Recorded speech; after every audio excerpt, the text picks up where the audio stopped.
wonderful people, to Baking and Pastry Arts at Home. We're still continuing on with our Entremets series, except for this time we've taken inspiration from the wonderful, wonderful Baking and Pastry Arts students at NATE, and we are doing a Mountain Dew flavored entremet. So first things first, we've got our sweet cake base, we've got our chiffon cake insert, we'll have our mousse, and then our glaze. So I'm going to start by blooming my gelatin. Now I'm just using the store brand gelatin there, and I'm blooming it in 5 times its weight of water.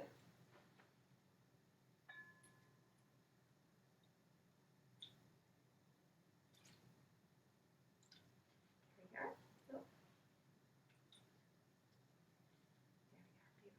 There we are, beautiful. Which is 35 grams here. Very nice. Another thing that I have done is I did the first batch using just straight Mountain Dew that I had just let the gas release. It wasn't strong enough, so I condensed it. So I'm not sure if anybody has ever put a pot of Mountain Dew on the stovetop and let it reduce over the course of an hour, but I have. Your house doesn't smell good at all, but here we are. I've got my reduced Mountain Dew. This is reduced at least by 3/4. Okay. And of course I have my whipping cream, and I have my icing sugar. So I'm going to start this process much like I did the other one. I'm going to start it by sifting my icing sugar. Sip, sip, sip, sip, sip, sip, sip. It's really important that you make that noise when you're sifting. You know, it's also really important when you're baking is to have a spatula.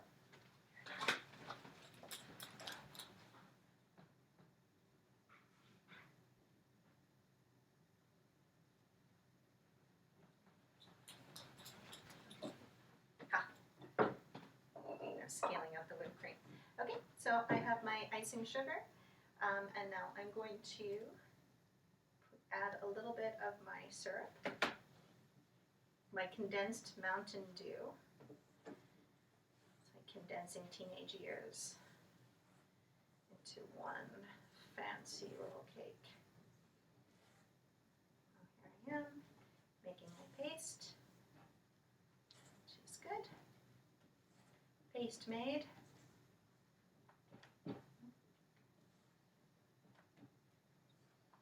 Paste has been made.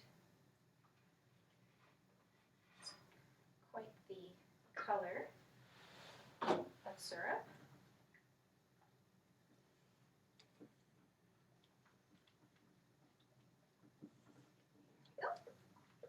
Now, because again, I'm demoing in my dining room while my kids are taking a nap.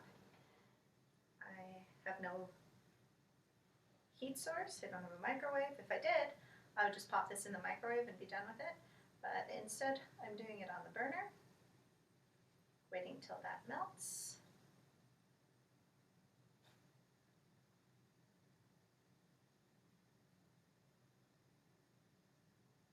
All right, almost there.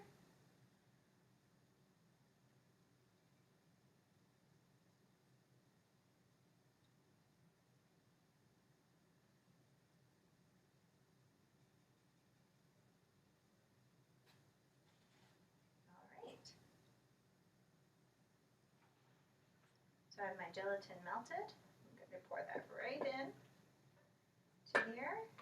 Give that a stir. Here we are. That's going to go. I'm just going to take a little bit of this and start to sort of temper it in.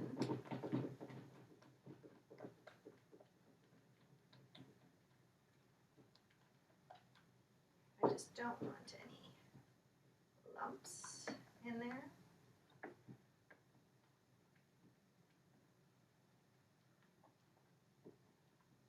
Again, there's so many ways to get to do a mousse. this is just one variation. So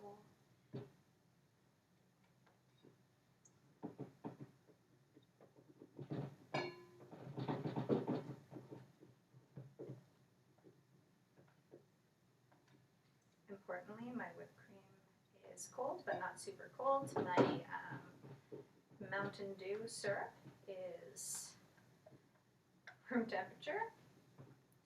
So, you know, it won't go bad, so that's nice, right?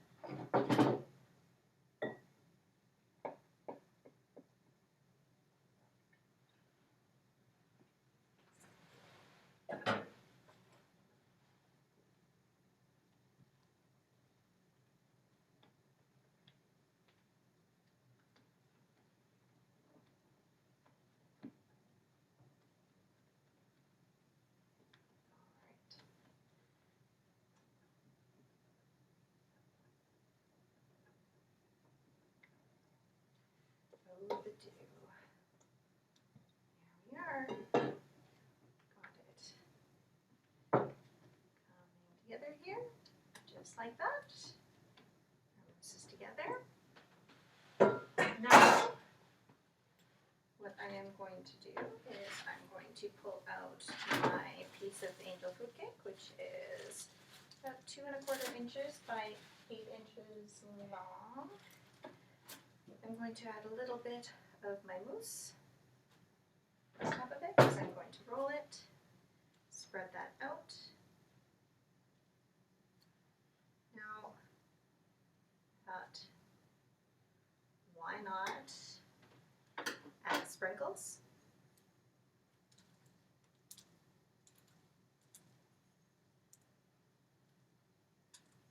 Just a fun little surprise, like that.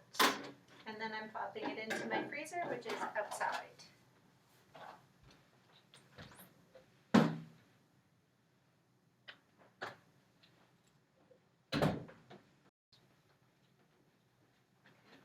Okay, while we're waiting for that to set, we're just going to make sure that we have all of our tools. We have our 5-inch cake pan. I've got in here a piece of acetate and some parchment paper. So I'm just making sure that this is all nice and aligned. I'm going to take my sweet paste disc that I did brush with a little bit of white chocolate, and I'm going to put it right in the center there so we're ready to go. Now I am going to go and get my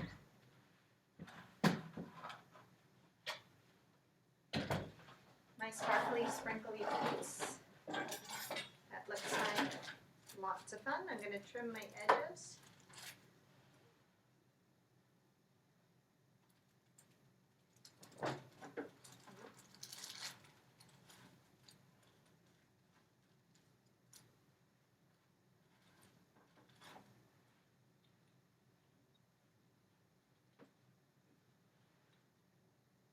And so now these are 1 inch.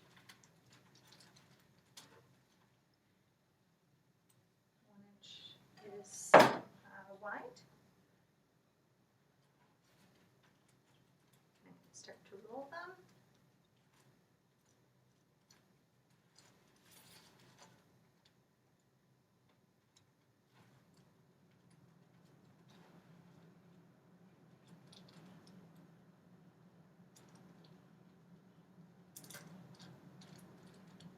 Just like that. Make sure that we've got a nice little disc here. I'm going to put that right onto my sweet paste disc.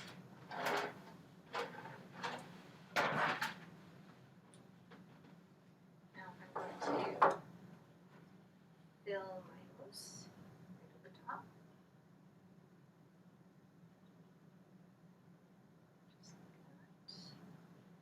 Just like that. I'm going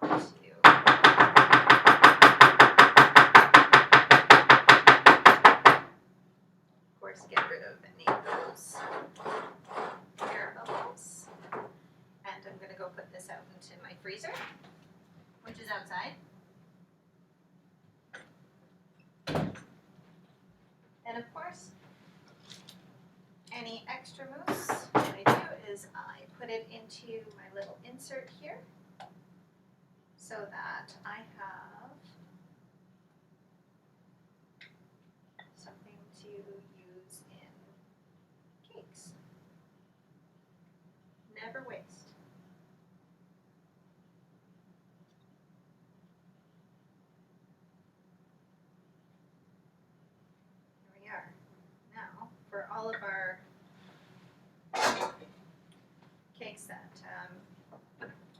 that request Mountain Dew inside of it, we are ready to go, I guess. Yes.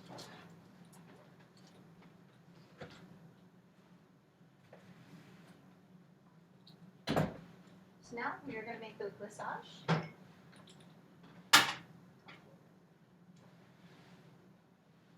Pull up our ingredients here.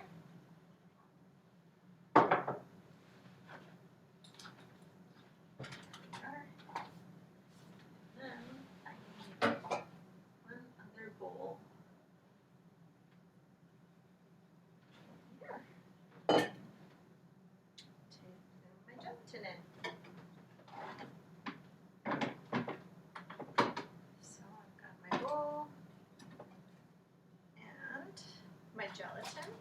I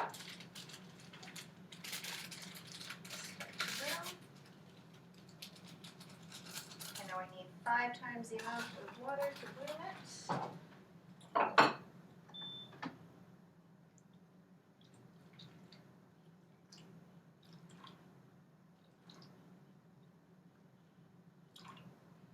There we are. Beautiful.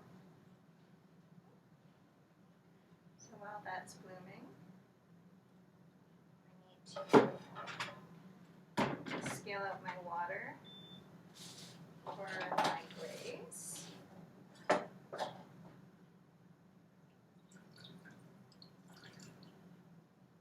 we are. And I'm going to also scale out, it calls for glucose, but I don't have glucose, so I'm using white corn syrup.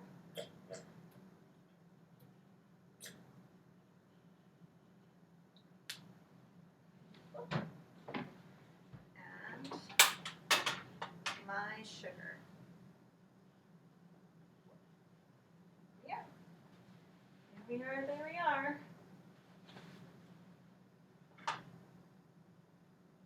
Now what we're going to do is we're going to bring this to a boil. We're going to bloom our gelatin, pour it over top of our chocolate, and then finish it with our other ingredients here.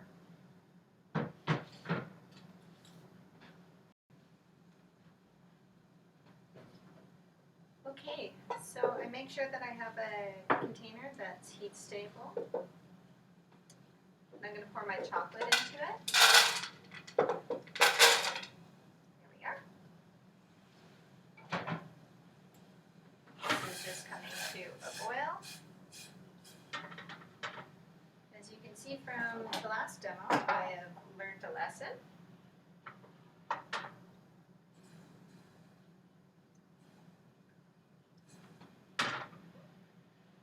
So we're just bringing that to a boil.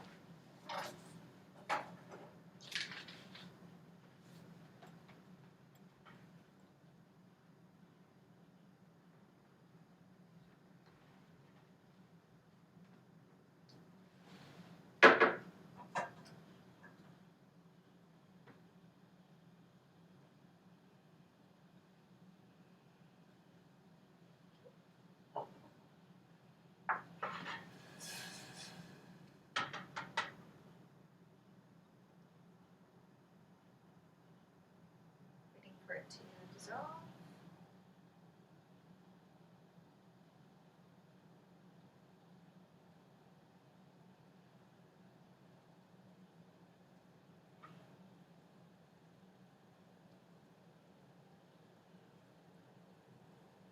Okay, so we are good here. So I'm going to pour that on top of my chocolate.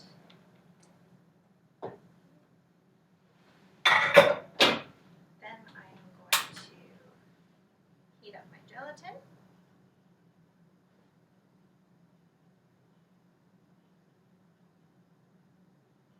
Which has been bloomed in cold water. Please do make sure it's cold.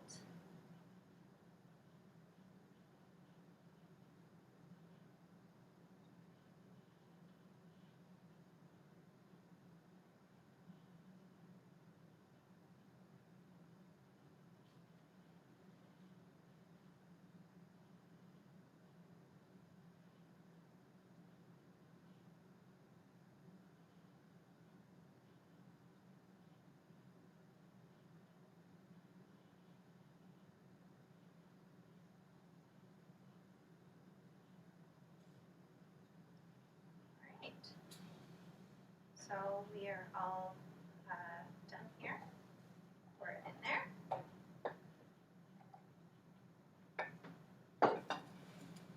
Add my hand blender.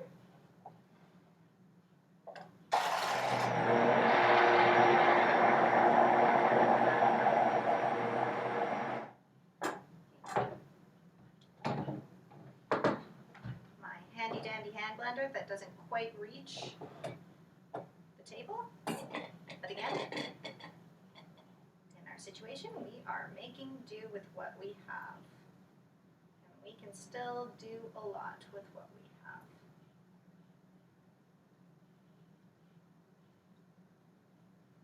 So that is the, we're not going to put this in today. So this is just with our sweetened condensed milk. Other formulas that I demoed before have the clear set glaze in there, but we're just not going to use it for this one. And it's still our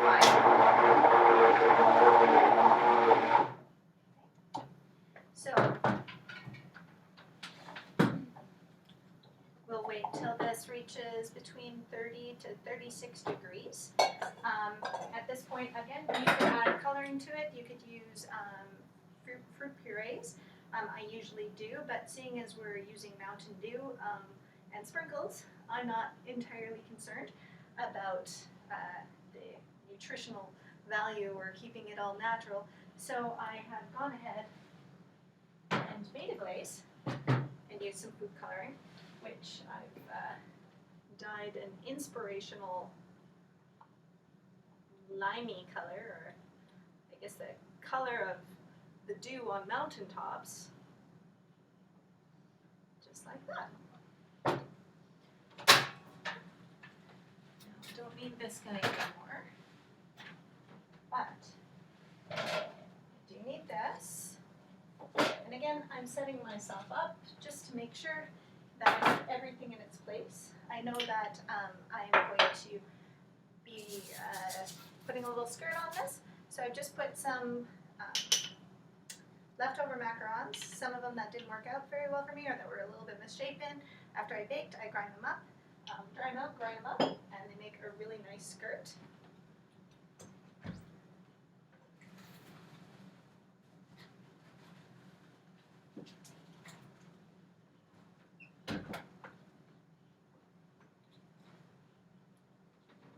Now here I have my cake. That has very much sat much longer than it just did. This is one I made prior to that. And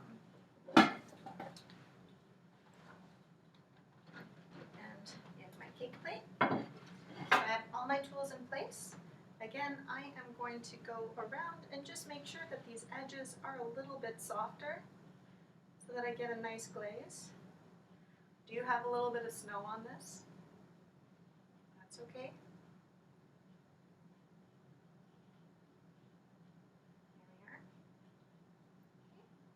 So again, nice and smooth. Got my edges all nice and smooth.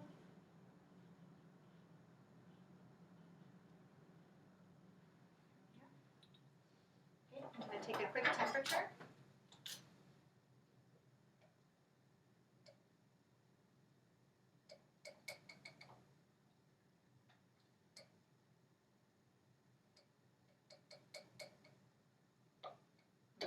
So I'm at 37. It's a little bit warmer than I usually like, but that's okay, because we're just going to go for it. So the tools I need to have in place. My offset. I've got my glaze. Make sure that I don't have any bubbles. I'm going to start on the sides. Center. And again, I've got my pan. I have my pan on with plastic wrap underneath it so that I don't have to worry too much about making more glaze, because I can reuse it. It's just a little thin. It's okay. It's a little warm.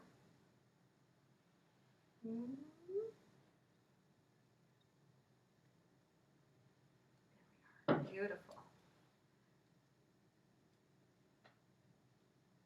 Perfect. Okay. So I am moving this stuff over. That's just going to sit a little bit here. Now, of course, I get my garnishes out. You can't have a party without your martini glass full of Doritos and Cheetos. I believe that's actually a requirement for the Mountain Dew cake. So I'm going to move my cake down here. Again, do some little spreading.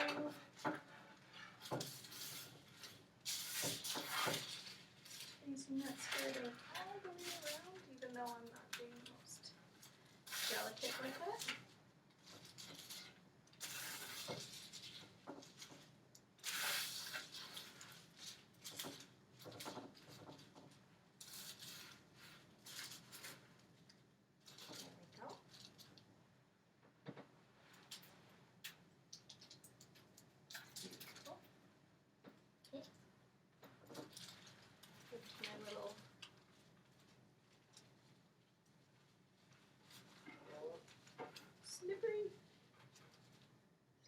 Slippery. And then I'm going to gently place it down here. There we go.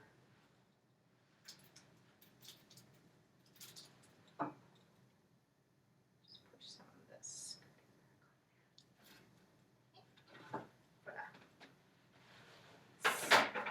clean our spot so we have this place to do some garnishing.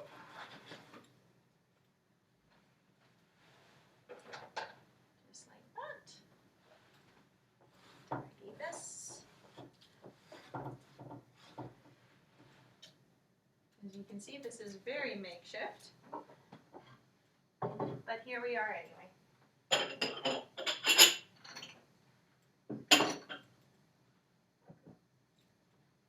Okay, now we're going to do some garnishing here. A few things we have. We have macarons that haven't been filled. I've got some white chocolate shavings. I made some marshmallows, and I've just got some leftover marshmallows.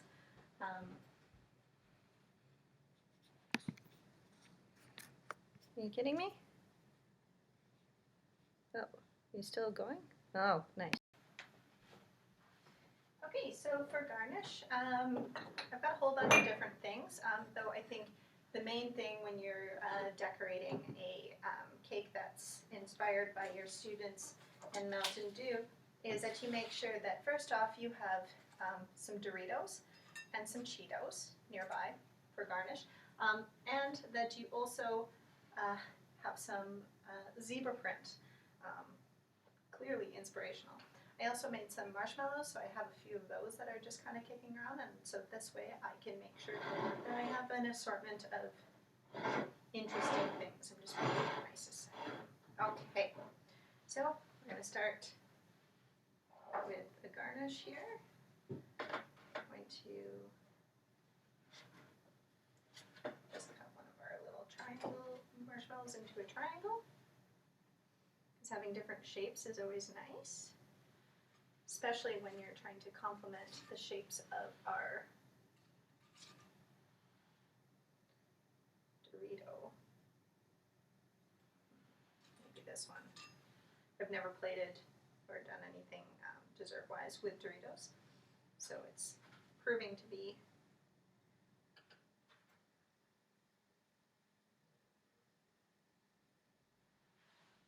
we obviously need some Cheetos in there.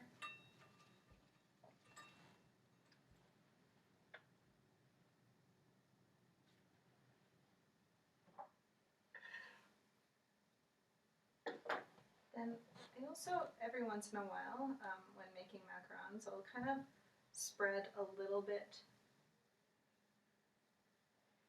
of the macaron really thinly on the tray, so it's kind of all, it ends up looking a little bit like coral.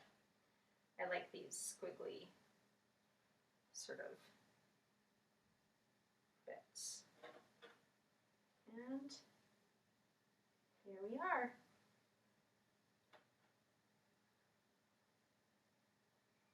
Here we have our Dorito Cheeto Mountain Dew zebra print entremet. I miss you guys.